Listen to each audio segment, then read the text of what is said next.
Welcome to another edition of Inspired Stories, where leaders share their experiences so we can learn from their successes, how they've overcome adversity, and explore current challenges they're facing. Welcome to another edition of the Inspired Stories podcast, where leaders share their experiences so we can learn from their successes and be inspired by how they've overcome adversity. My name is Anthony Codispoti, and today's guest is Chris Miller, president of Dutch Miller Auto Group, a collection of 13 different car dealerships across West Virginia. We will hear how Chris's grandfather overcame a tough childhood to find his way into the car business. We'll also get to hear about Chris overcoming struggles of his own and how he and his brother grew the business from 2 to 13 dealerships in the past 10 years. And he's not just a leader in the car industry. In 2022, he was rated number 1 in the country by USA Boxing for his weight class and age division. They own 26 different businesses, not all of them in the car industry. And Chris recently ran for governor of West Virginia, and he plans to run again and win. Now, before we get into all this good stuff, today's episode is brought to you by my company, Add-Back Benefits Agency, where we offer very specific and unique employee benefits that are both great for your team and fiscally optimized for your bottom line. One recent client was able to add over $900 per employee per year in extra cash flow by implementing one of our proprietary programs. Results vary for each company, and some organizations may not be eligible. To find out if your company qualifies, contact us today at addbackbenefitsagency.com. Now back to our guest today, the president of Dutch Miller Auto Group, Chris Miller. I appreciate you making the time to share your story today. Tickled pink to be here. This is going to be a lot of fun. All right. So Chris, let's dive in with the story of your grandfather, Dutch. Was this a guy predestined for success, smartest kid in the class? Absolutely not. My grandfather was born on a dirt floor in Bear Creek, Kentucky. And when he was 5, his mom died. And his dad remarried, and Dutch's new mom didn't want him. And so they sent him away to live with his sister, who was 18. And the only thing he knew was, death and abandonment from the time he was a kid. He was also dyslexic, and that was kind of back before they really figured out exactly what that was. And so he had a learning disability. And so they just told him he was dumb, all throughout school. He was really athletic and charismatic, and used his personality to make his way through stuff. And then when World War II popped up, he decided he was going to fight for his country. And the Marine Corps figured out that he was way smarter than anybody realized, and they taught him how to fly airplanes. So he flew for the Black Sheep Squadron during World War II and the Korean War, which was a legendary fighter pilot group that were the renegades. They were the ones that could do the stuff with the airplanes nobody else could do, and kind of marched to the beat of their own drum. And, we're I don't want to call it a ragtag militia. These guys were really, really smart, really, really aggressive, incredible pilots that made waves in World War II and the Korean War. They were known throughout the Pacific as being just absolutely feared by anybody that came across them. And my grandfather fought in World War II and the Korean War, and then came back home and met my grandmother. And she was, interesting history of acting and modeling in New York City, but she was an Ashland, Kentucky girl named Betty Ann Sheets. And her parents owned a car dealership. Her dad owned a dealership in Ashland, Kentucky. So the first thing that her parents told her was, whatever you do, don't you date that Dutch Miller. So she started dating my grandfather. And then the next thing you know, they got married, and Dutch didn't want to work for his father-in-law. So he went across the river from Ashland, Kentucky to Huntington and started working at Roger Dean Chevrolet. Worked his way up from sales to management, and then eventually general management. And we got our shot moving into the automotive space and owning car dealerships because Roger Dean wanted to buy stores in Florida. And General Motors said, that's fine, but you need to sell this store to Dutch. And so my grandfather's also the only guy to ever buy out Roger Dean. And Roger Dean's long gone, passed away, but was a mega dealer in Florida for a long time. So that's how we got into the family business. That's how Dutch Miller Chevrolet started, which is the flagship store for our group. And, we've been in the business ever since. That was 1963. Wow. What a fun story. What a neat background of your grandfather, that trajectory he took into the military, and it sort of took that for somebody else to discover how bright he was and where some Yeah, of, some of his talents had kind of been hidden by the fact that, he was dealing with dyslexia, which was largely misunderstood at the time. incredibly so. Yeah. And it all worked out in the long run, right? But it's the whole fall down 7 times, stand up 8 thing. And that's kind of, in my opinion, the essence to life is to never, ever, ever quit. So the business went from your grandfather to the next generation. And were you and your brothers working at the dealerships from a young age? Um, no, we did eventually. I've been working since I was 10 and a half years old. When I was 10 and a half, I told my dad I wanted a pair of Air Jordan tennis shoes. And when he found out they cost $125, he told me to get a job. The only job I could find was a paper route. And so woke up every single morning to deliver newspapers. Didn't matter if it was raining or sleeting or snow outside. You had to get the job done, and did that for 2.5 years. Eventually did start working in the family business. My dad had me and my brother going to 20 group meetings from the time that we were kids.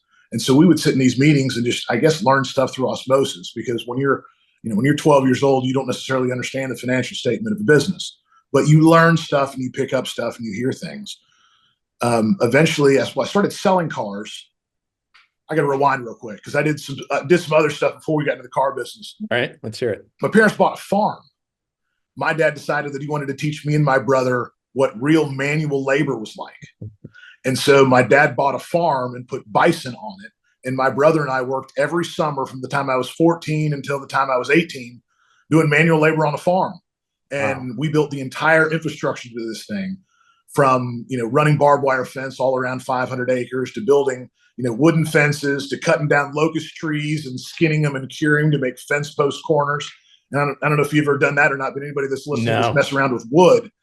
Locust is an incredibly dense hardwood, and it makes the absolute best fence post corners you will ever find. But you have to let it cure and then skin it, take the bark off.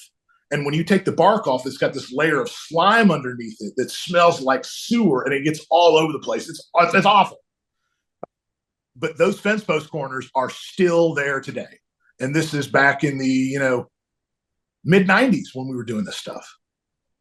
And your father, I'm going to guess, like, he wanted you to learn the value of this manual labor so that you weren't just sort of handed, the dealership, the family business, and not understand the value of hard work. There's no doubt that was part of the method to the madness. The other part is I'm a pretty high energy guy to begin with. And I think he was kind of exploiting that. And my brother's similar, and he, turned us loose. We got stuff done, man. We worked 8-9 hours a day every single summer, Monday through Friday, just on that farm. And our friends would come up and help with us sometimes if they needed extra money. They'd come work for a week and were exhausted afterwards. But it became a family affair too. We still have this bison farm and still go worm bison quarterly as a family. Wow. Yeah. So was lots of hard physical labor there in your teenage years. When did you get involved in boxing? Because I'm going to guess this would have been really good training, physical training. Boxing has always been a part of our family. My dad was a boxer. My uncle was a boxer. My grandfather Dutch was a boxer and also a Golden Gloves announcer. He just had this legendary voice, and the Golden Gloves used him for years to announce boxing matches. So boxing has always been a part of our family. And I always, we always played around. We were always kind of gritty. I mean, I was always a tougher kid, and was never, shy from anything. And later on, I got into boxing. I had lots of experience because when you're a kid and you're learning from, when you're 5 years old, you're hitting the mitts with your dad, you pick some of this stuff up through osmosis. And so when I did finally start competing later on in life, it was because I'd realized, man, you only go around the sun so many times. And why in the world would you want to say what if? Because I've been a huge boxing fan my entire life. And so I found out there was a master's division in USA boxing for 35 and up. And that's when I started competing. Was not until you were 35. Correct. You hadn't done it up until that point. Okay. Correct. And I think I really started competing when I was about 38 or 39. But, regardless, like that's what I started doing, and I absolutely mean, love the sport. that's a pretty quick, because we were saying you were at one point the top rated boxer in your age and weight class. Like to not even have started until you were age 35 and reach that, But that's a pretty fast process. the muscle memory thing, the fact that I've been doing it from the time that I was a kid, that always helps. I just never really competed or trained. And there's a difference between knowing how to box and then actually training and competing. There's a difference. And you have to get yourself in incredible shape.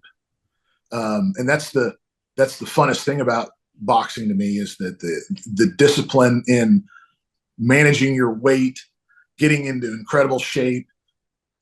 It's what wins fights, quite frankly. You can fight someone that is way more talented than you, but because you have an aerobic capacity, they can take them into deep waters and drown them in the later rounds. And that was always one of my strategies. So high energy, relentless work rate, and just go, go, go, go, go, go, go. I can't tell you how many fights I've won just because I was in better shape than the other guy. You were just able to take more punches, huh? Yeah, keep moving, right? Because part of the thing in boxing is you don't want to get hit. So it takes a lot of effort and energy in your legs and in your cardiovascular system to keep moving your head to avoid getting punched. And so, yeah, I've got a chin. I can take a knock or two, but I use my brain for a living, so I don't want to damage it too much.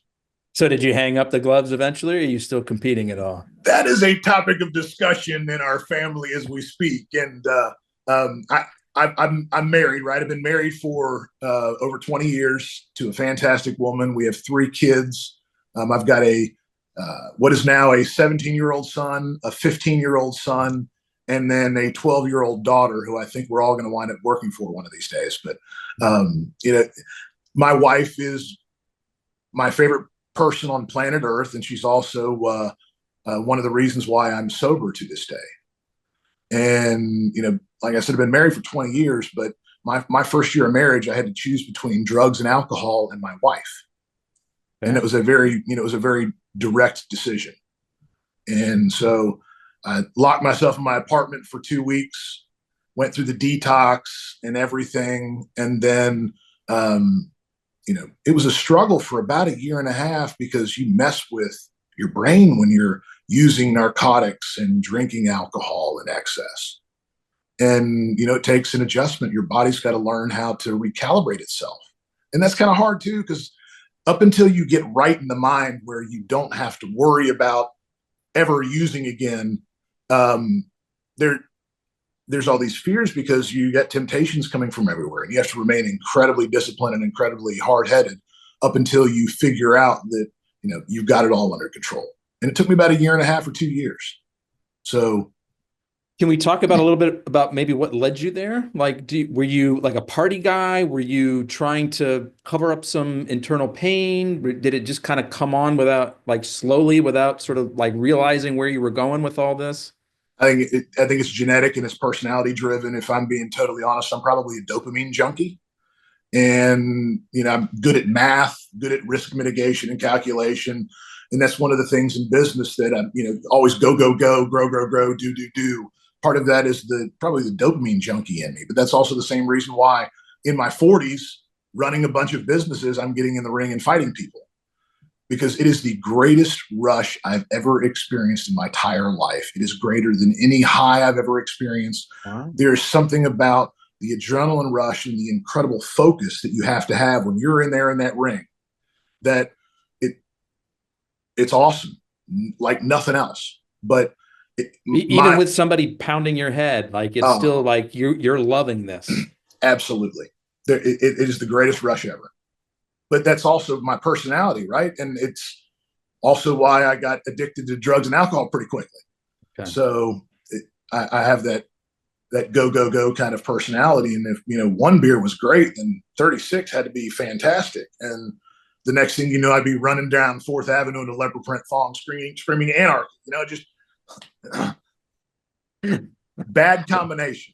Yeah. And so at some point your wife said, "Hey, you got to choose here."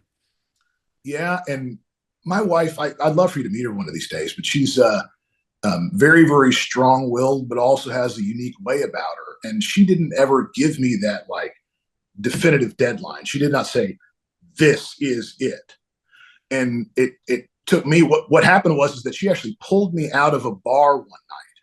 And I told her I was going out, she was teaching, I was working. I told her I was just going to go out and sing karaoke and not drink at all. Of course, lying through my teeth, because that's what addicts do.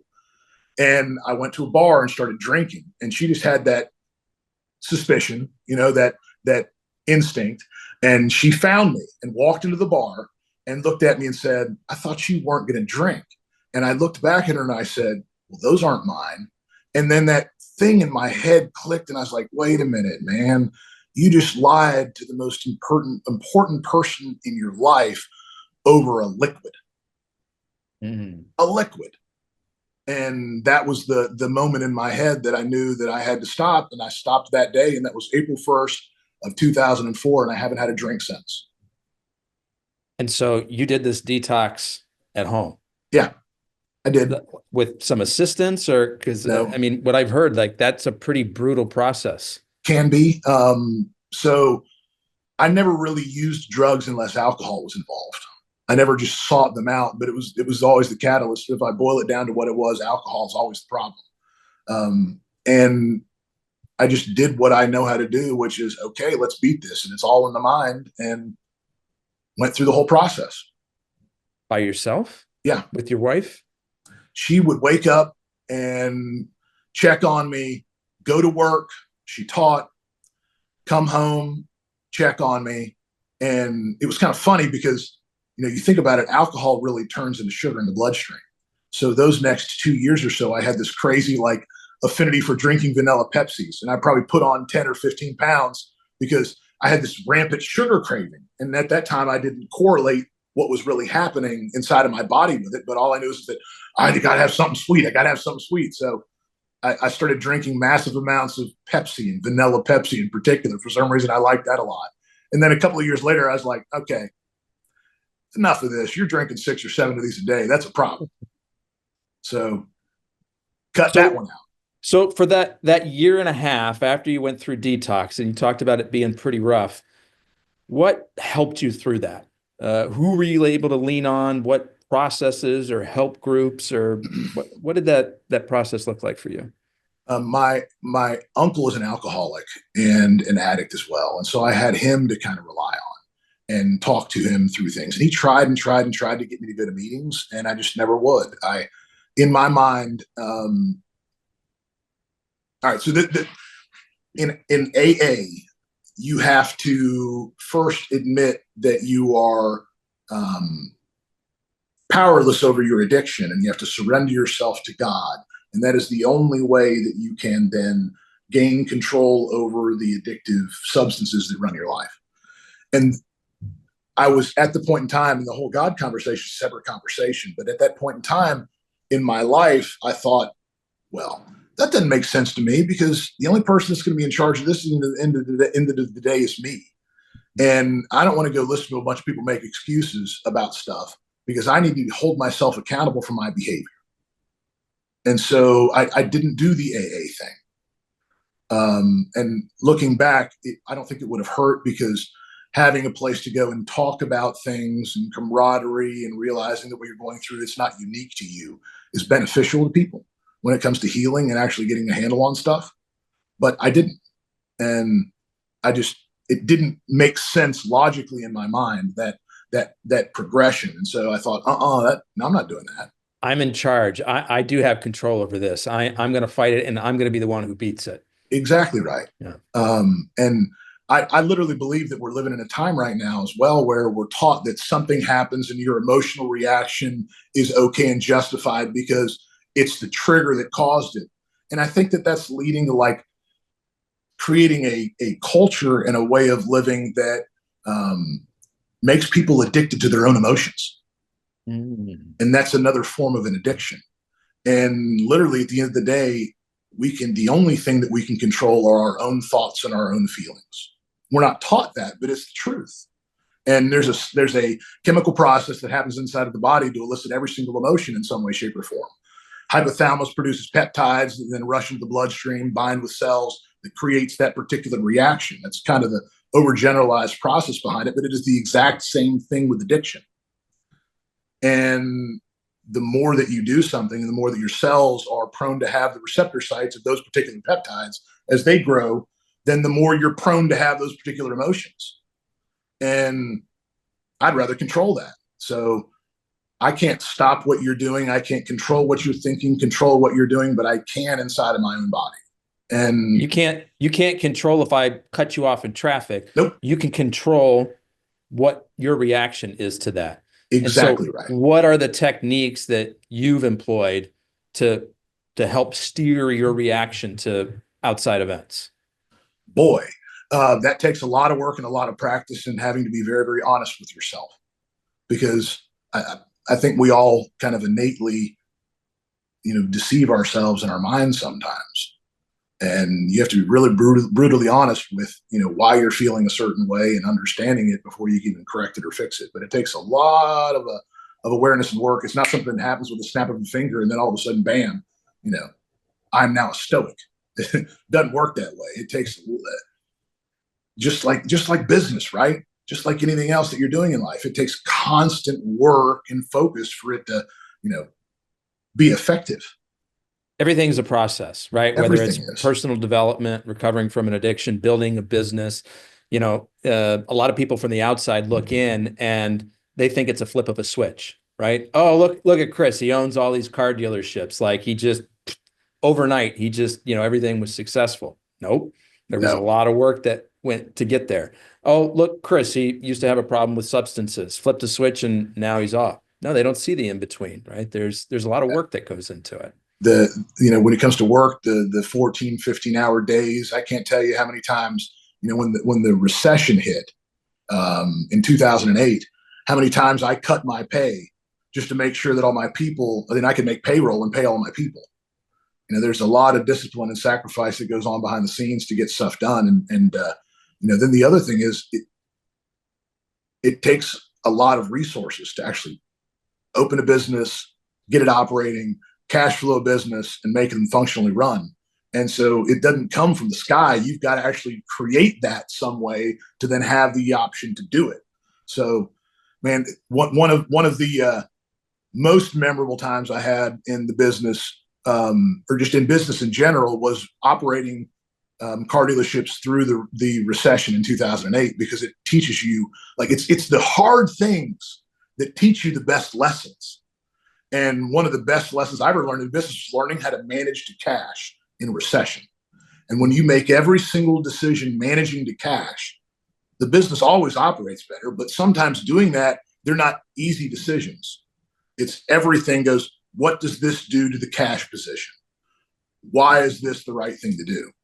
And through that, process, you learn a lot of stuff, like how to staff apartments, how to create pay plans that are directly tied to human behavior to make sure that the people that are doing their, a good job are rewarded the right way. It teaches you how to perfect just every single step of the process when it comes to paperwork, because in our business, we're dealing with banks. So you have to perfect liens, you're dealing with titles. You think about one $50,000 car that you're selling, and you might make $2,000 off of that. You also have a trade-in that's worth $20,000, and it's got a payoff of $25,000. So that one transaction, because of 50 and a payoff of 25, I'm shucking and jiving around $75,000 in cash, plus making sure the taxes are all paid, all the fees are paid, and everything like that, just to perfect liens and secure one transaction to make $2,000.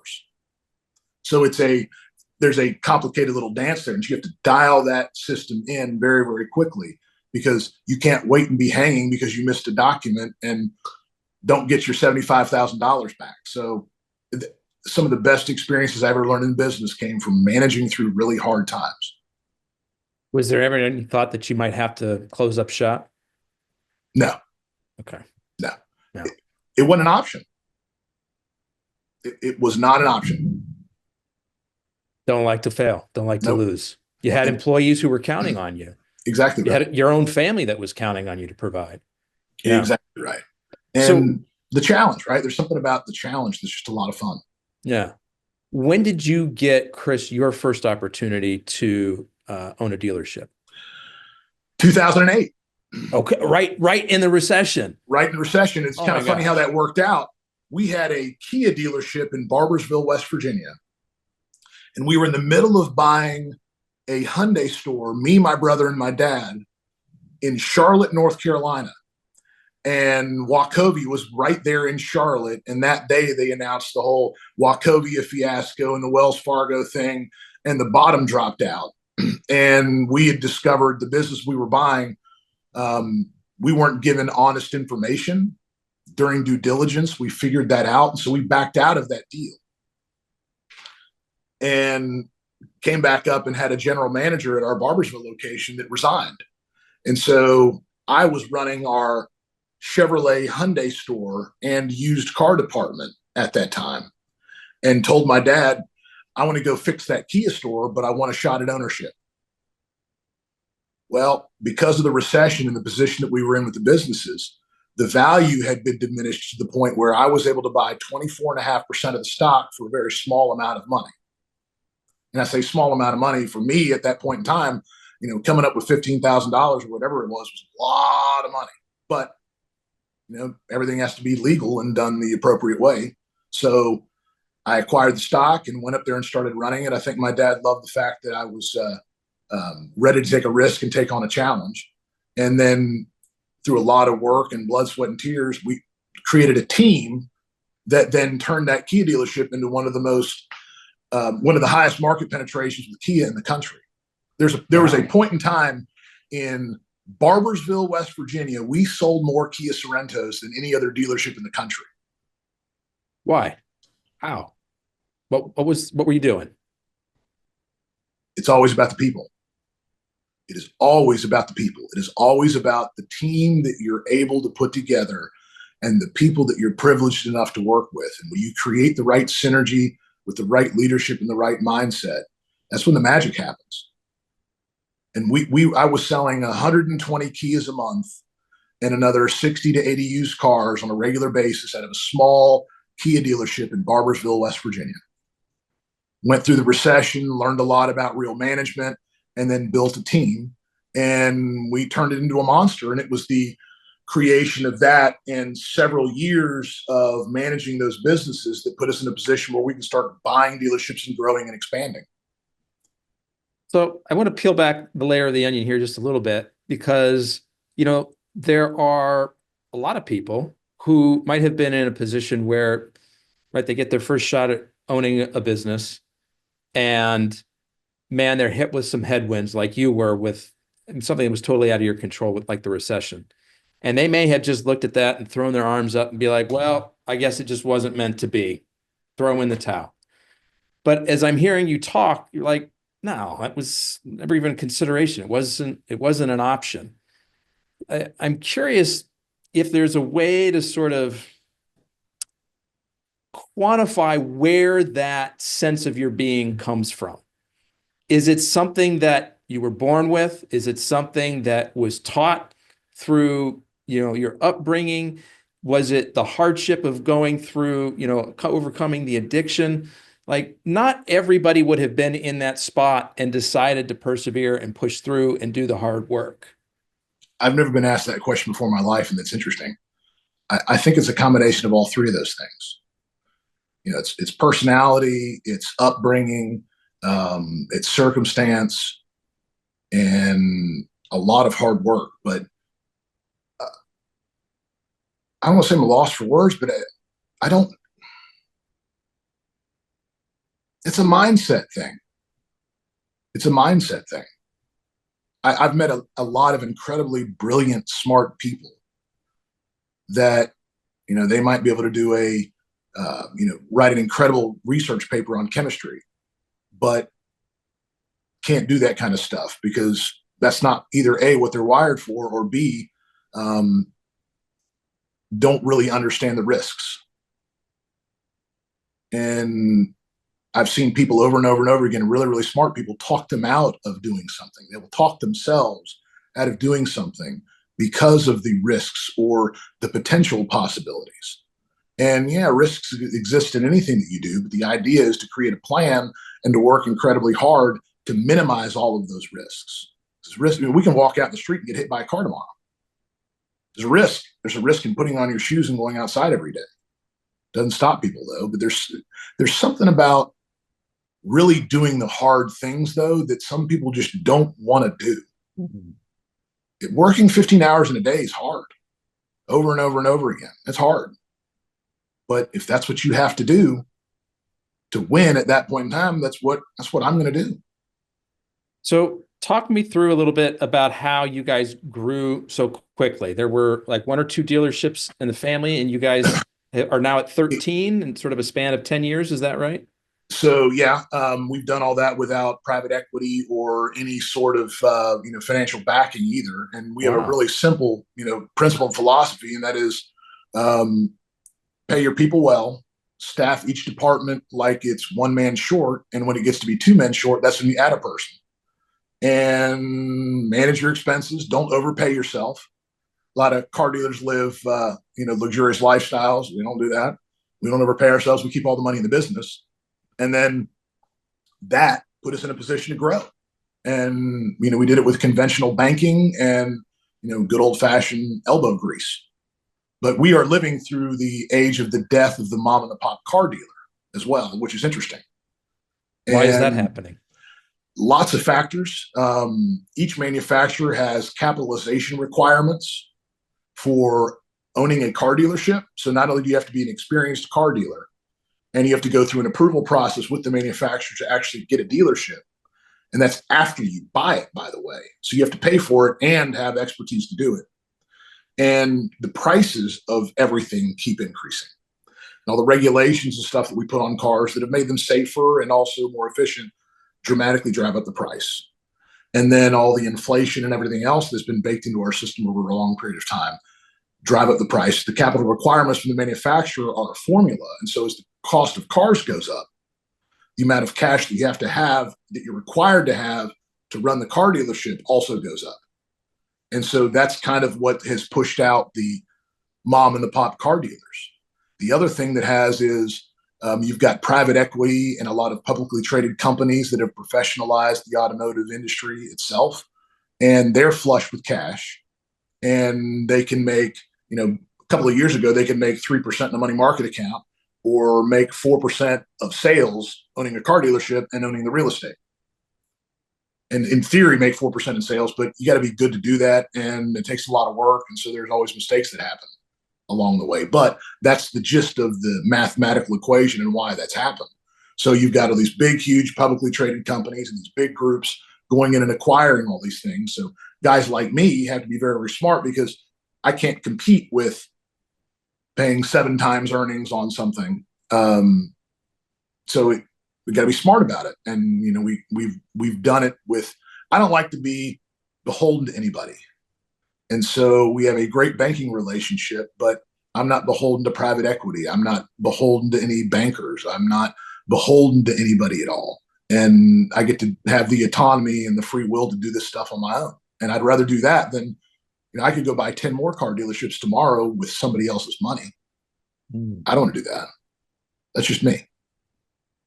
Are you looking? Are there Always. Growth opportunities? Yeah. Always and yes. Always looking at the right market. And the other thing you really have to do to grow is you have to have people. You have to have people that you can trust, that understand how you do things and understand the why behind what we're doing. And it is always the people that make a business successful. So what's your secret to finding and holding on to good folks? Don't be a dickhead. Be good to people, man, and take care of them and listen to them. You got to make tough decisions sometimes, but when you set it up the right way, those tough decisions are evident, plain as day. You have to have expectations. You have to manage the expectations, but you got to be good to people. And I do believe that we're moving into a time of what I kind of call capitalism 2.0, which is, from my perspective, no business is a business is only as good as the people that are in it. And it is a privilege to run that business. And it is also directly attached to any sort of community that that business is in. And that business also has a moral and a social obligation to use its growth and its revenue to help make the community that it's privileged enough to do business in better. And that's just kind of how I see it all. So we're very, very active and heavily involved in all the communities that we're a part of. It's just the way it should be, man. You know? Are there many opportunities that come available in the auto space? Always. Yeah. They're always popping up all of the time, and you've got to evaluate them the right way and do what's, right for you. You got to have the people in place. You have to have the resources to acquire it. You also have to have the connections. You have to have the strategy. Getting yes to a $70 million deal, there's a science behind it, and there's an art to it too. So I'm always looking. We are in the middle of a couple of them right now that are turning out to probably work out, and it's going to be a lot of fun over the next couple of years too. Okay. I understand you've got an interesting take on monetary theory. What's that? Okay, so follow me here. A couple of months ago, you remember when the Federal Reserve cut rates and by 50 basis points, and then rates went up? Well, here's how that happens. The Federal Reserve sets a rate target, and then they buy and sell 10-year Treasury securities to get to that market rate. And so they control the supply and demands to make sure that the overall return that they want to pay is there. Well, why in the world did that not happen? There were two things that occurred. One, the Chinese were dumping Treasury securities because they need cash. They need cash big time. Their one-child policy has put them in a declining population scenario, but they have GDP reporting and growth that they have to constantly manage and maintain, or it affects a lot of stuff. And so the amount of productivity per person that they're going to have to maintain just to stay stable is ungodly. And the Chinese are different than us. America's founded on these Judeo-Christian principles, and it functions into our reasoning. The Chinese are different. They kind of think that they're the center of the universe, and it's like, if I am strong and you are weak, I am right and you are wrong. Therefore, anything I do to you that you can't stop me from is righteous. It's just a different mindset. And you might want to fact check this one, but I don't think that there's a word for liar in Mandarin. Like there's something about that culture where everybody just lies. It's just part of the expectation. So the Chinese have been stoking some stuff geopolitically because they have to, because their backs are up against the wall. And the other funny thing is that the Chinese calculate their GDP like Enron estimated earnings. Kind of the only way I know to summarize that. Enron used something called mark to market or look to book accounting. And so they'd create a power plant in India, book all the profits, stock prices go crazy, and then they'd start building it and then amortizing off the difference. And so then they just throw two more projects on the book. They started to book the profits before they were even built the facility. That's how Enron did what they did. So that's how the Chinese calculate their GDP. In the United States, we calculate it on the sale. China, they calculate it on the value of the build. So they've got all of these other institutional issues. So back to the monetary theory thing, China's one thing. Investors around the world and in the United States were going, because of all the inflation, the United States, the Treasury security is still the safest investment on planet Earth. It's backed by the sanctity of the United States government. Yes, but with all the inflation and all the national debt, we're just not interested in that kind of return. It's just not good enough for us. So that's one of the things that's happening. Most of the time when the Fed cuts rates, sets that target, and then they can't effectively do that, those are indicative signs of a recession or depression.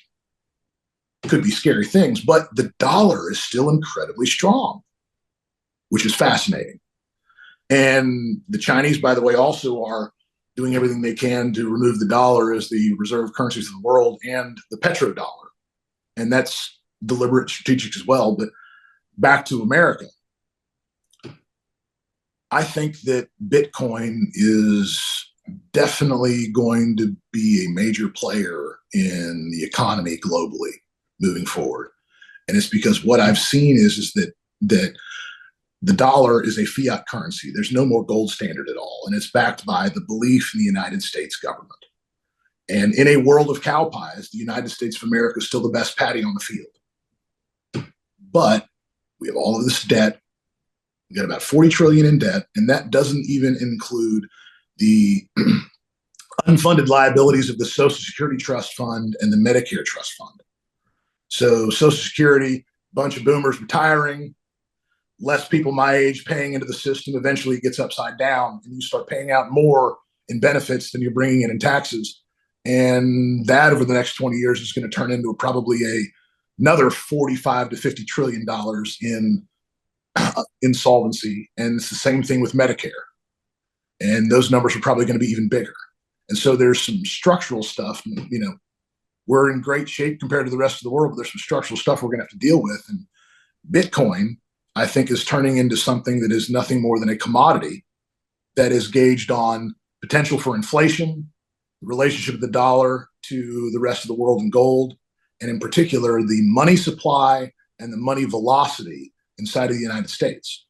And it's kind of going to just be like pork belly or soy or corn. And it's just another commodity that's used to hedge against anything with a future. And it's built on an incredibly fascinating technology. The blockchain's fascinating because it's secure. And at least before artificial intelligence breaks it apart. But I do think that we're in this really interesting time financially where particular cryptocurrencies are going to be of very impactful value because of what's happening with the United States economy.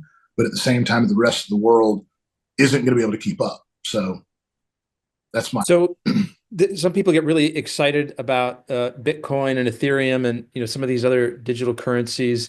Some people are still naysayers and say, well, they're just speculative things. It's sort of like the tulip craze with the Dutch back, hundreds of years ago. There's no practical value to them. And you're clearly in the one camp that says, no, there's use here.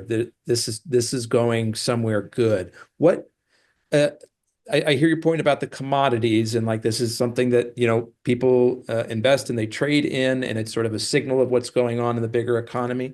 Do you also see there being more everyday, real world, practical uses of these different digital currencies and the underlying blockchain technology? I think a lot of the digital currencies are just nothing more than like pyramid schemes. And if you look at how they're designed, they just are. The fascinating thing about Bitcoin is that there's a finite number of tokens that will ever be produced. There's a finite number of Bitcoin. So there's rarity or scarcity. And that also plays a part in its value. But I mean, what is a dollar? Its perception and value is all that it is. And as long as the world and or any market sees perception and value in something because of a devaluing of something else, then it's going to grow. And so it's nothing more than another hedged vehicle against what's happening with the current state of the economy. And that really is what Bitcoin is. A lot of the other cryptocurrencies, there are a couple of them that are interesting, but they don't excite me to the same way that Bitcoin does because there's a finite number of them. And it's that scarcity that gets you particularly excited about this. Being built on the blockchain as well is very appealing because it's secure and it's impossible, at least at this point in stage in technology, to reverse or change that at all. And every single transaction is recorded in instantaneous time. So with cell phones and all of this digital ability we have nowadays, Bitcoin will be something that you can use anywhere to bypass exchanges and stuff. Remember, think about traveling to Europe in the 80s. You either had to buy pounds at, here in the United States and take them over with you, or take your cash and exchange them, or, do it through American Express. But there was always a scoop that happens, right? Coming and going. There's always commissions that have to be paid to do that. And so you're never with the same exact value. And if I look at any sort of successful technology, any sort of successful anything, they solve problems. And what Bitcoin does is solves a problem of taking out the middleman. And so it's directly through you and me. And so we use our phones to actually exchange a fraction of a Bitcoin immediately. So that's the problem that I think Bitcoin has solved. And it's one of the interesting things that's going to, legislative changes can happen, regulatory environments can change, but it's kind of tough to regulate that aside from just telling people it's illegal to hold it, and good luck with that. So back to the So whole, I don't like people telling me what to do. It's one of the other things that I'm kind of. there's a common thread here. We're weaving through the story. So, Chris, you've got 26 businesses. There's 13 car dealerships. There's a bison farm. Any others that are worth kind of mentioning here? We're in insurance and reinsurance. I've got a data company as well that don't let that fool you. I mean, it's not like I've got a whole bunch of guys in a big room analyzing data all the time. It's actually kind of easy to do nowadays. You can figure out trends just by finding the data, knowing how to buy it or acquire it, and extracting it and assimilating it.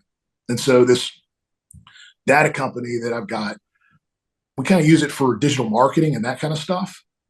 But it's taught us a lot of things too. And we're in the middle of a demographic shift in our country. And it happened because of the pandemic.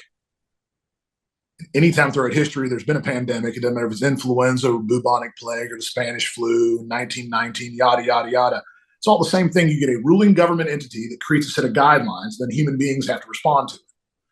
And so what happened during the pandemic was we locked a bunch of people down in urban areas surrounded by concrete, and they couldn't go to church, they couldn't go to the gym, they couldn't get their hair cut, they couldn't go to comedy shows, they couldn't see their friends and their family.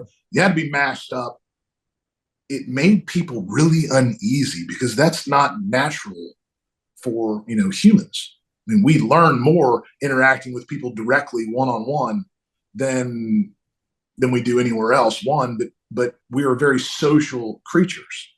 We're social by survival mechanisms. I mean, we gathered in groups of 50 when we were out competing with the Neanderthals, and that's kind of how we were able to outcompete them.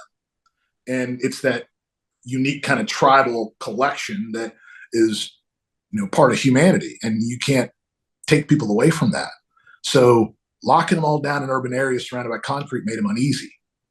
And so there's some social and some cultural stuff that's driving the movement. And there's also economic stuff that's driving the movement. So 3 of the 4 fastest growing states post-pandemic are Tennessee, Texas, and Florida. And they all have one thing in common. That's a 0 state income tax. The Trump tax cuts got rid of the SALT deductions. And so it used to be that you could deduct all your state level taxes from your federal ticket before you sent your check in. Well, the rates went down, but all those deductions went away. And so states, very, very high tax states, it became even less appealing to live in them from a financial standpoint. And then you've kind of seen it with this most recent election, but getting to the social and cultural stuff that's creating a lot of the movement in our country. The news media and what's happened with free speech and what's happened with reporting and what's happened in what the propaganda the media has been telling us versus what everyday Joes see on the ground and understand to be truthful and not truthful have been so disconnected for so long that there's a large distrust there. And people want to get away from urban areas. They want to get away from larger cities living there. They don't want their families to be a part of there. They kind of want to get back to I don't want to say the Mayberry lifestyle of a smaller town, families, yards, that kind of stuff, but that is an appeal to people. So people want to move away from places that don't literally look at the world the same way that they do. And they want to come to places where people do look at the world the same way that they do. And there's this kind of natural movement. We've seen it in the most recent election, but it's in the data, and it's been in the data for the past 4 years of getting kind of back to good old fashioned values. And that's kind of coming. So it's really interesting, the stuff that you can learn just analyzing data. And so what are you doing with this data? Are you using it? Are you collecting it, analyzing it, and reselling it? What's the purpose? I haven't done anything with it at all to that extent. And, when I did this back in 2020, this was a lot of elbow grease. We were just, bored during the pandemic and figuring out stuff. Artificial intelligence has come in. All of the other big players have gotten involved and started looking and figuring this stuff out. So we basically, back in 2020, started figuring out that, hey, it looks like there's going to be a demographic shift coming. And now here in 2024, moving into 2025, all that stuff's kind of played out. And quite frankly, it takes an incredible amount of money to invest to be able to keep up with all of the other technology companies out there. And it's really not the smartest use of my resources. It's more of that's a fun place to go to learn stuff, fast than anything. So it's clear from a lot of the comments that you're making that you have an interest in politics. But I've got to ask you why. You're a nice guy. You've got successful businesses. Sounds like you've got a wonderful family. I don't know. Maybe I've got the wrong view of it, but I see politics as just this dirty place to play. Like, what's your attraction to it? How much time you got? How much time you want to spend on it? It would be very, very easy for me to keep my head down, be involved with my family, grow businesses, and live a life not really under the radar, because one of the things that we did to really grow our businesses is that I did a bunch of crazy, wild, entertaining commercials. And I've done them for years and years and years and years. And in an age where people can fast forward through commercials, we figured out that if you do something just crazy and entertaining enough, it makes people want to slow down and look at the car accident. And so entertaining marketing has always been a part of what we've done. Like chicken soup kind of thing, or what and then some. About? You should go onto YouTube and check out Dutch Miller Kia commercials. Okay. You'll laugh for a couple of hours. All right. But it would be easy, right? That would be an easy thing to do. And I think that if you have the aptitude and the ability and you see a serious set of problems, then you are morally and socially obligated to get involved and fix them. And so I'm not a DC guy. I don't like that place at all. That's not anything that is a part of what I want to do. But I do look at the state of West Virginia that I love with all my heart, and I see a serious set of problems. And the politicians, one, weren't smart enough to figure it out. And two, they don't have the aptitude and the ability involved to do the things that are necessary at the exact time that we are in right now with humanity. So layers of problems, but with the state, we've been declining in population and have an aging population. And it's going to create the perfect storm where eventually the bond ratings get cracked and dramatically raises the cost of government. And we have a state that has too much government to begin with. And so there'll be some deep austerity, and that will be a bad day for West Virginia. It'll be bad. The flip side, we know there's a demographic shift in the country, and we know there's movement, and the way to really solve what's happening in West Virginia is to grow the population. Well, how do you do that? You have to grow the economy. And people that are best at growing the economy are business people. And I know at the exact unique time that we are in, no one else could do what needed to be done. I lost the election that I ran in, but I'm going to get right back and do it all over again as soon as the opening happens, because it's the same thing. The problems still haven't changed. And West Virginia has been extracted for a really long period of time. We produced a bunch of coal. We powered basically the growth of our country from, World War II on, and even before then, and don't have a lot to show for it. And so we've kind of been extracted. And if you think the world that we're in right now, you think about it, we're witnessing the formation of technological oligarchies. NVIDIA, Facebook, Meta, Tesla, Starlink, Amazon, Google. And when artificial intelligence comes into all of this stuff, I'm not involved in the coding. I'm not involved in the ownership. You're not involved in the coding. You're not involved in the ownership. And the single entity that is going to impact humanity more than anything else that we've ever done since, interchangeable parts, we aren't, West Virginia is not going to have any say in that. But we do have value added. And our value added in what the emerging 21st century economy is going to be is the ability to produce massive amounts of power. Mm. So we have an incredible amount of coal. We have an incredible amount of natural gas. We have more water that passes through the state of West Virginia than any other state in the country. Is that right? Yeah. And we also own the Ohio River to the high water mark of Ohio. So the greatest wars of my great-grandkids' lifetime is not going to be fought over diamonds or dollars or gold or cryptocurrency. It's going to be fought over water. And that is the single most important entity to life on planet Earth. When you think about what's happening out west, Lake Mead's drying up, the Colorado River's drying up, dams in Nevada are shrinking to the point where they're uncovering bodies the mafia threw in there to build Las Vegas. California's got its own unique water issues, and we're the birthplace of water for the East Coast. And there's also this underground ocean underneath us. And so it should be leveraged, and it's something that we should capitalize on. What's the underground Ocean? What's that? So there's an aquifer system. Okay. You can get online and check them out. There's aquifer systems that are underneath the ground that show the flow and availability of water. And there's a huge one under West Virginia. It's like a big, huge ocean, basically. And for you, the importance of water is not just the hydropower that you can extract from it, but also just what we need to use water to live, to consume, and to water our plants. Is that right? Manufacturing chips takes an incredible amount of water, and the water is contaminated afterwards. That is a reason why. The second one is water is the essence to life. Like you touched on, it's perpetual power that we aren't harnessing properly. It's all of that stuff. And so it's realizing that we've got something the rest of the country is going to need and the rest of the world's going to need, and we should leverage it to do something to benefit our people for once. So the grand idea that I had was to leverage all the coal, the natural gas, all of the water, and then geothermal power. According to the Department of Energy, we can produce more power with geothermal heat than Saudi Arabia can generate in BTUs of natural gas. Like West Virginia. In West Virginia? Yeah, we in are West a Virginia hotbed alone. for geothermal power. Yes. So when you add all that stuff up, I think that we could dramatically increase the production of power and also drive down the cost dramatically for our people, and use that as the foundation of, all of our economic growth in the future. And I'm talking about reducing power, cost by like 80%.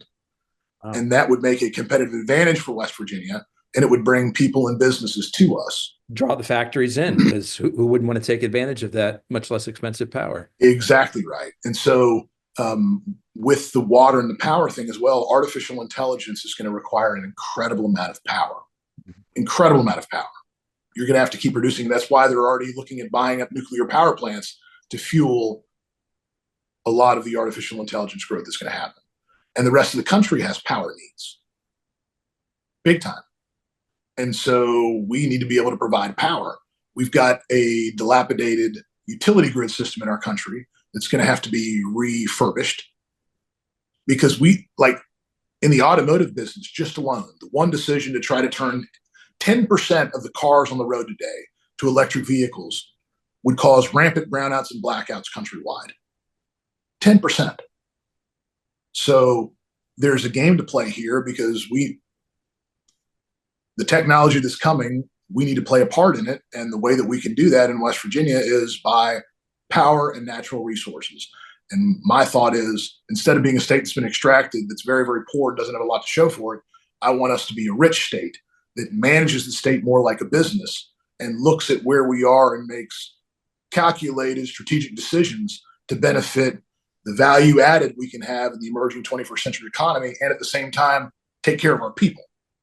Because you think about cutting power by 80%, yeah, businesses will come to us. That'll be great for economic activity, but our state is very poor too. And so you think about Jim and Susie Adkins, and both of them are on Social Security, and they're 70 years old, and they're living on a double wide with a white picket fence. You cut their power bill by 80%, you've done something incredibly impactful for their lives as well. And that's what I think good government is. So those are all the reasons why I wanted to get involved. So, Chris, you're a guy who likes to win, is accustomed to winning. What was it like for you losing that election? It hurts, man. Something that happens in a very public way. Yeah, losing hurts. I've got pretty thick skin, and what really got me was there was an outside group that spent $20 million in the governor's primary in West Virginia. 90% of that was spent attacking me. I guess because I was the dangerous entity. I don't know, but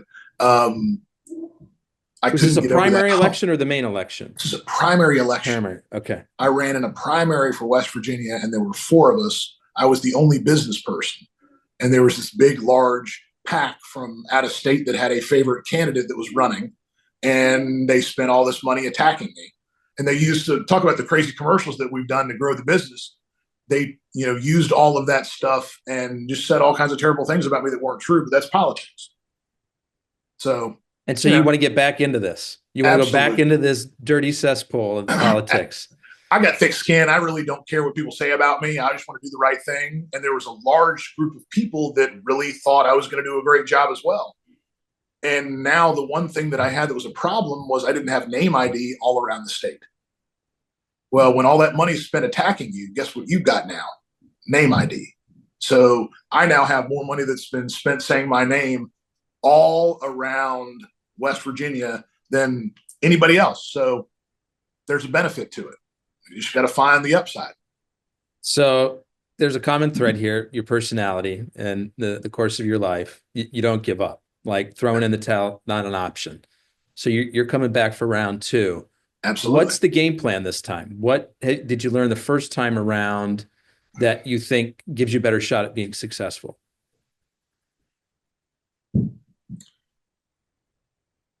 Did a lot of things right.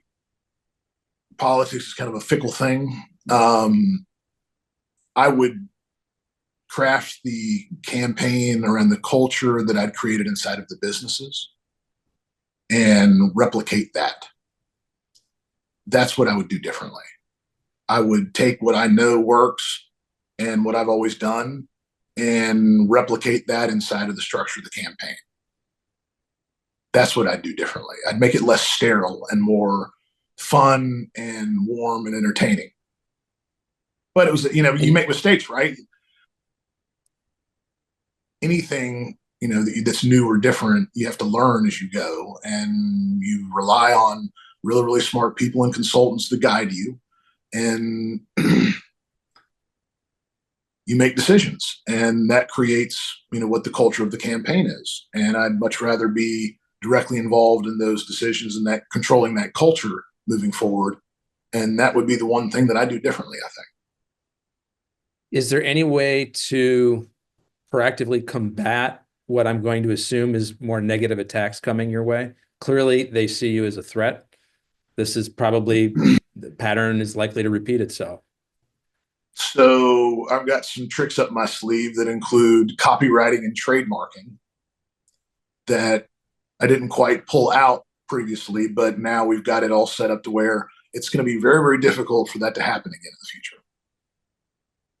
Is it appropriate to say more about that at this time, or is that better left unspoken? Probably better left unspoken, but I guess I dare you.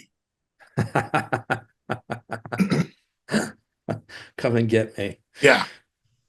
So, Chris, you're a father. You've got 3 kids. I think you said 2 teenage boys, 15, 17, and an 11-year-old daughter that you're all going to end up working for someday.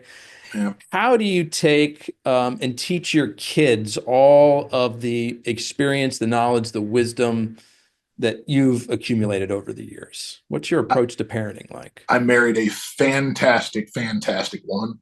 My wife, Cassie, is absolutely the best thing about me, and she's a better person than me. And she's a fantastic mother. She's the reason why I'm sober. And I'm her biggest fan on planet Earth. And watching her be a mom's like watching, Da Vinci sculpt. She's just really, really good at it, and I get to at least help and take part in it. You'll laugh at this. My daughter, when she was like 3 or 4 years old, really instantly saw, daddy's the boss at work, mommy's the boss at home. Like she saw that and got it really, really quickly. And from the mouths of babes. I'm 5'10", 5'11", and about 210 pounds. And my wife's 5 foot nothing and 110 pounds soaking wet. And she's probably the only human being on planet Earth that I'm scared of. She's a tough little cookie, and she's a great mom. And, my job is I talk to the kids all the time. I talk to them like they're real people. I talk to them about real world experiences. And, we have a parenting philosophy that we want to raise honey badgers. I don't know if you've ever seen the honey badger videos.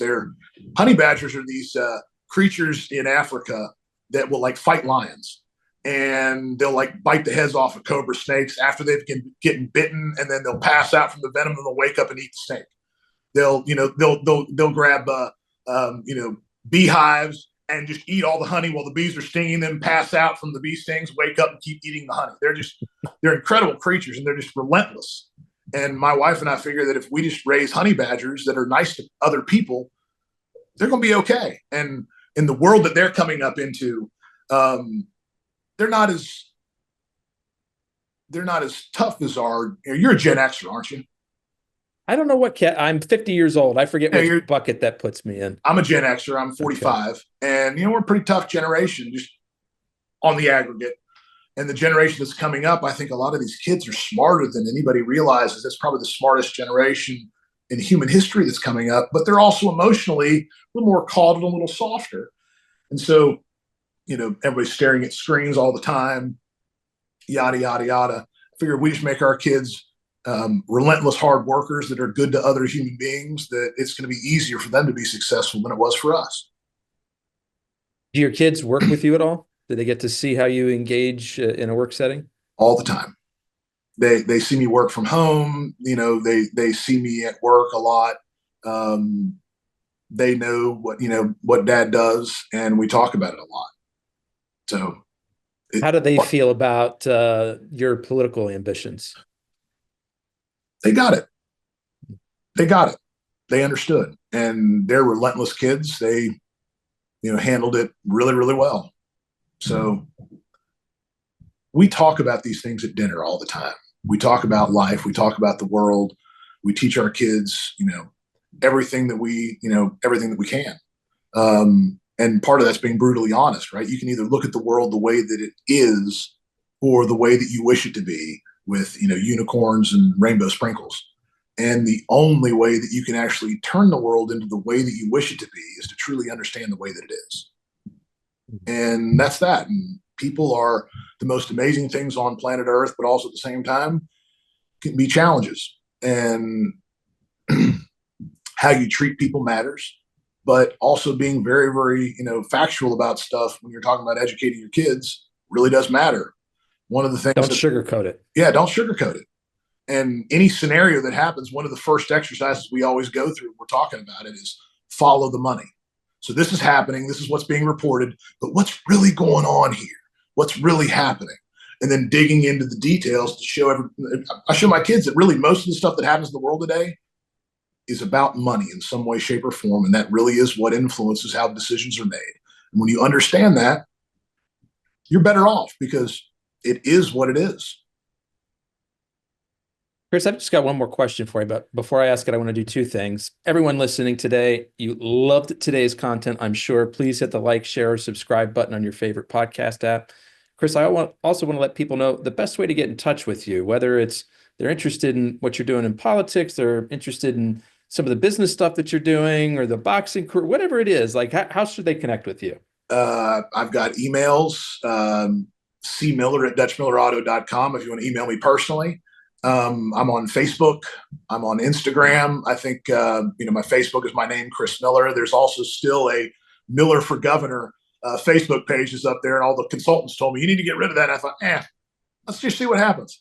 So it's still up and running. And I'm on Twitter as well, which is Chris Miller of West Virginia, or Chris Miller of WV. And I'm on Instagram as well. And that's, I got to remember what that one is real quick. When's the next election? That depends. Okay. If there is a vacancy in the governor's office, then there'll be a special election that occurs. And a vacancy might happen because he moves on to a presidential appointment or runs for Senate with an opening in a Senate seat. Okay. And then if not, it's 4 years from now.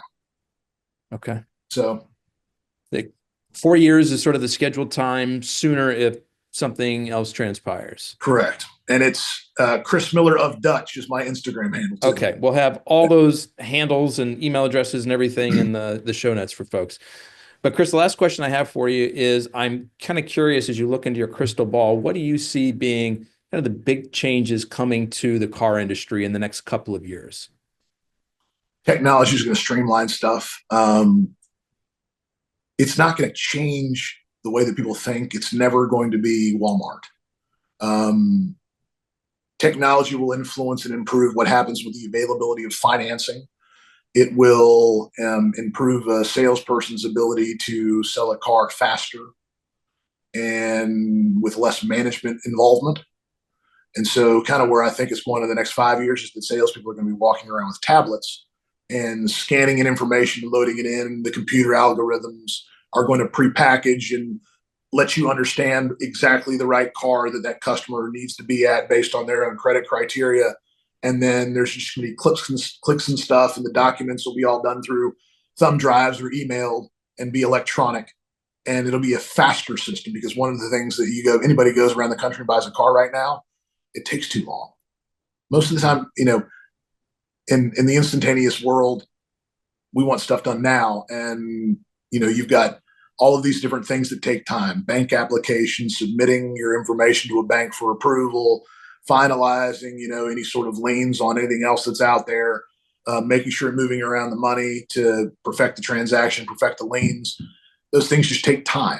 And so narrowing the 3-hour window it takes to buy a car from start to finish down to 15 minutes is one of the things that I think is going to be coming in our industry over the next 5 years that will be the most impactful thing.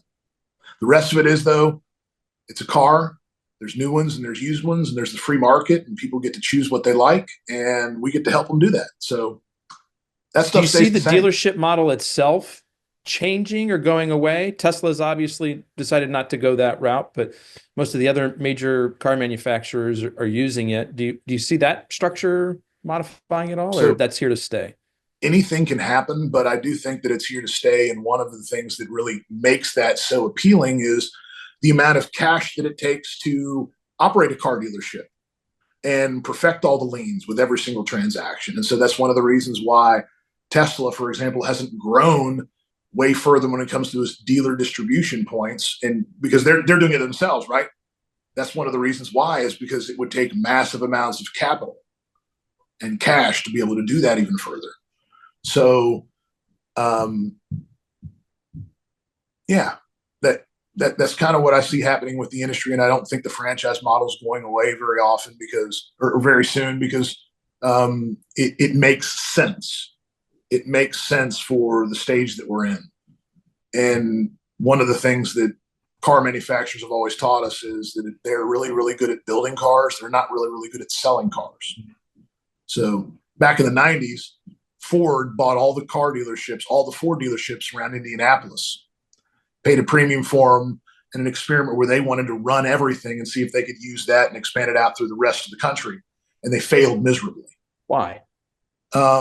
Because there's a difference between building a car and manufacturing and selling a car. And in particular, used cars, which fluctuate in value all of the time. And you've got to get that right every single time when it comes to how much you appraise a used car for and what your liquidation strategy is. Because if you put $15,000 in a car that is worth $10,000 and then hold it for too long and go to sell it, you're going to have a larger loss than $5,000. And so it's those decisions like that became their issue and their Achilles heel. And so they're two totally separate businesses. They're different art forms. So one of the large manufacturers has tried to sort of take over the franchise model. Didn't work. They're seeing, as they have for decades, a great deal of success with the current model, and so likely to stay put.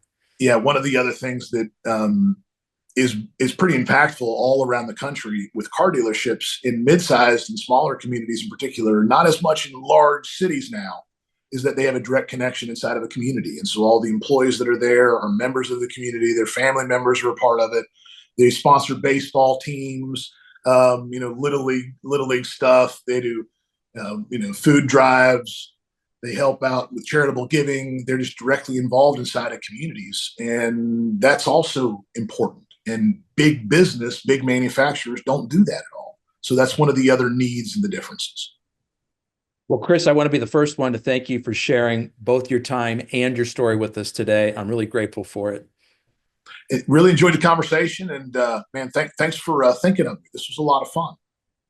Folks, that's a wrap on another episode of the Inspired Stories podcast. Thanks for learning with us today.